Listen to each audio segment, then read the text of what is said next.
আচ্ছা, জীবনে কখনো কোনো মৃত ব্যক্তিকে গোসল করিয়েছেন?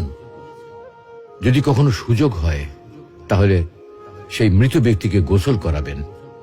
তখন খুব কাছ থেকে দেখবেন মৃত মানুষের দেহটা কতটা অসহায় লাগে, মৃত্যুর পরে মানুষের দেহ কতটা ভয়ের কারণ হয়ে দাঁড়ায়।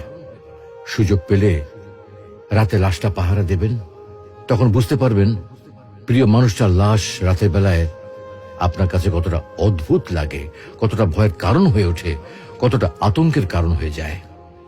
সুযোগ পেলে মৃত ব্যক্তির শরীরে একটু হাত লাগিয়ে কিছুক্ষণ তার স্পর্শ নেবেন। আপনি তখন উপলব্ধির সুযোগ পাবেন এই পৃথিবীতে বিশাল প্রভাব প্রতিপত্তি মৃত্যুর পরে কতটা নির্যাতনের রূপ নেয়। সুযোগ পেলে আপনজনদের লাশ কবরে নামাবেন খুব আগ্রহ নিয়ে। শেষবারের মতো মৃতদেহের মুখটি একবার দেখার চেষ্টা করবেন এবং বারবার উপলব্ধি করার চেষ্টা করবেন এই মৃতদের সাথে অনন্তকালের যাত্রার পথে এটাই আপনার জীবনের শেষ দেখা। সুযোগ পেলে মাঝে মধ্যে কবরস্থানে গিয়ে নীরবে কিছুক্ষণ দাঁড়াবেন। এরপর মনে মনে চিন্তা করবেন জীবনের লাভ ক্ষতির হিসাব। এই মৃত মানুষগুলো এই পৃথিবীতে কি করে গেছেন, কাদের রেখে গেছেন।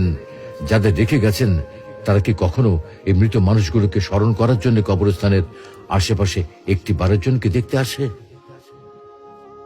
আমাদের জীবনটা বড় অদ্ভুত, বৈচিত্র্যময়। আমরা এর জন্য ওর জন্য, ধন সম্পদের জন্য, ঐশ্বর্যের জন্য, বাড়ি গাড়ি টাকা পয়সার জন্য কত না মায়া দেখাই, আগ্রহ দেখাই, আরো চাই আমাদের। অথচ এই জীবনে আমরা মৃত্যুর কথা না ভেবে, পরকালের জবাবদিহির কথা না ভেবে কিভাবে আরো সম্পদ অর্জন করতে পারি সেই চিন্তায় বিভোর থাকি। হায় রে জীবন, এখনো সময় আছে, ফিরে আসুন মহান রবের দিকে।